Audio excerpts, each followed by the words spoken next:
News में आप सभी का स्वागत है और मैं हूँ आपके साथ भारती लोधी। आइए बढ़ते हैं खबरों की ओर। मानव अधिकार सुरक्षा और संरक्षण ऑर्गेनाइजेशन के राष्ट्रीय सचिव डॉक्टर श्रीकांत अवस्थी ने कल अहमदाबाद में हुए दुखद विमान हादसे को लेकर दुख जताया। उन्होंने कहा कि मैं और मेरा परिवार और मानव अधिकार सुरक्षा और संरक्षण ऑर्गेनाइजेशन परिवार इस दुखद विमान दुर्घटना में अहमदाबाद में हुई भारी जनहानि से बेहद दुखी और व्यथित है। इस दर्दनाक हादसे से प्रभावित सभी लोगों के प्रति हम अपनी गहरी और दिल से संवेदनाएं प्रकट करते हैं।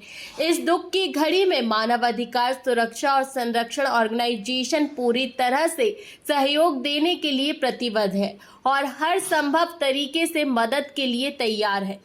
हम प्रार्थना करते हैं कि इस त्रासदी से प्रभावित सभी लोगों को इस अकाल्पनिक नुकसान को सहने की शक्ति और शांति मिले। मानव अधिकार सुरक्षा और संरक्षण ऑर्गेनाइजेशन की जिला टीम भोपाल और से सभी पदाधिकारी और सदस्यों ने अहमदाबाद में हुई दुखद विमान दुर्घटना में कई लोगों की असमय मृत्यु हो गई। इस दुर्घटना में जान गंवाने वाले सभी लोगों के प्रति हम अपनी गहरी संवेदनाएं व्यक्त करते हैं।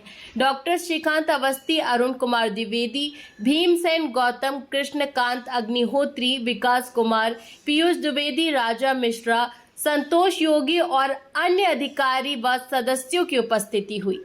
सर, आज मानव अधिकार सुरक्षा संरक्षण है, श्रद्धांजलि अर्पित की।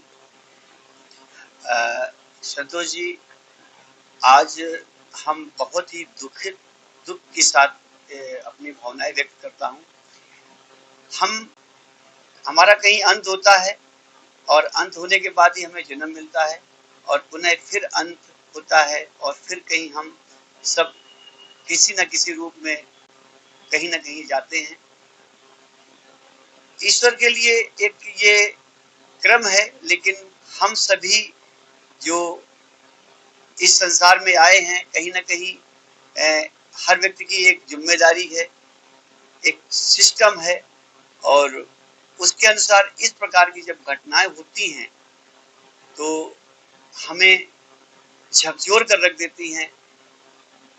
कहीं न कहीं जो भी उस प्लेन से यात्रा कर रहे थे, किसी को ये नहीं पता था अगले पल क्या होना है। हमें ऐसा लगता है कि ऐसी घटनाएं जब होती हैं तो परमात्मा की तरफ से भी हम सभी को एक संदेश मिलता है कि हर पल को हम अपने जीवन में अच्छे से जिए, क्योंकि अगला पल नहीं पता है कि क्या होगा। पानी का अस बुलबुला अश मानुष की जान, मनुष्य का जीवन एक बुलबुले की तरह है और लेकिन कहीं ना कहीं ऐसी घटनाएं हमें बहुत ही दुख प्रदान करती हैं और जो भी असमय जिनकी मृत्यु हो गई है, कहीं ना कहीं उनकी माता पिता दोनों का निधन हो गया है, कहीं बच्चों का पूरे परिवार का निधन हो गया है, कहीं कोई किसी अपने माँ से मिलने जा रहा था, कोई अपने बच्चों से मिलने जा रहा था। इस प्रकार की घटनाएं आगे परमात्मा से मेरी प्रार्थना है कि ऐसी घटनाएं पुनः न हो। अब इन शब्दों को मैं आगे शब्द नहीं है मेरे पास, लेकिन जो भी है बहुत दुख देने वाली घटना है। मैं फिर से एक बार सभी जो असमय जिनकी मृत्यु हो गई है घटना के द्वारा, मैं उनको मुक्ति प्रदान हो और उनके परिवार को जो है सहन करने की शक्ति ईश्वर प्रदान करे और पुनः ये घटना ना हो, ऐसी मैं ईश्वर से प्रार्थना करता हूँ। जय हिंद, जय भारत। सर, आज श्रद्धांजलि अर्पित ही लोग अकाल मृत्यु है। बहुत ही हृदय विदीर्ण करने वाली घटना है और ऐसी घटना है जो जिसका कोई बखान नहीं किया जाता। आज हम लोगों ने सुरक्षा संरक्षण, मानवाधिकार सुरक्षा संरक्षण ऑर्गेनाइजेशन सौभाग्य नगर राष्ट्रीय सचिव कार्यालय में सभी दिवंगत आत्मा को श्रद्धांजलि अर्पित की और भगवान से ये प्रार्थना की कि उनका परिवार को शक्ति प्रदान करे जिसमें उनकी भावनाएं हताहत न हो।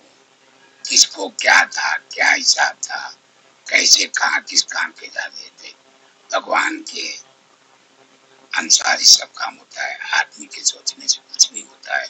ये ऐसी घटना है कि हमारे देश के प्रधानमंत्री, गृह मंत्री सभी लोग बहुत शोकपूर्ण वातावरण में है और सभी लोग बहुत दुखी हैं। ऐसी घटना भगवान आगे कभी ना हो, हम लोग ही भगवान से बराबर प्रार्थना करेंगे और किसी को अकस्मात मृत्यु ना हो, ये हम लोग सभी लोग प्रार्थना करेंगे। जय हिंद, जय भारत। कल जो अहमदाबाद से लंदन के लिए जो फ्लाइट जा रही थी और वो कुछ ही क्षण में क्रैश हो गई, मैं इसके लिए निःशब्द हूँ, मेरे पास कोई शब्द नहीं है। वैसे तो जिसका जन्म होता मरण अवश्य है, मगर असमय मृत्यु हो गई है, उसके लिए पूरा विश्व, भारत देश सब दुख में है। प्रभु परमात्मा से प्रार्थना करते हैं, हे परमात्मा, इस तरह की घटना किसी के साथ, किसी परिवार के साथ, किसी के साथ न हो। हम यही प्रभु से प्रार्थना करते हैं, सब पे दया दृष्टि रखें और जितने बार जो हृदय विदारक घटना जिन परिवारों के साथ हुई है, परमात्मा उन सबको सहन शक्ति करने की शक्ति प्रदान करें। जय हिंद, जय भारत। फिलहाल के लिए इस खास खबर में इतना ही। देश विदेश की तमाम बड़ी खबरों को जानने के लिए देखते रहें हेडलाइन 24 न्यूज। नमस्कार।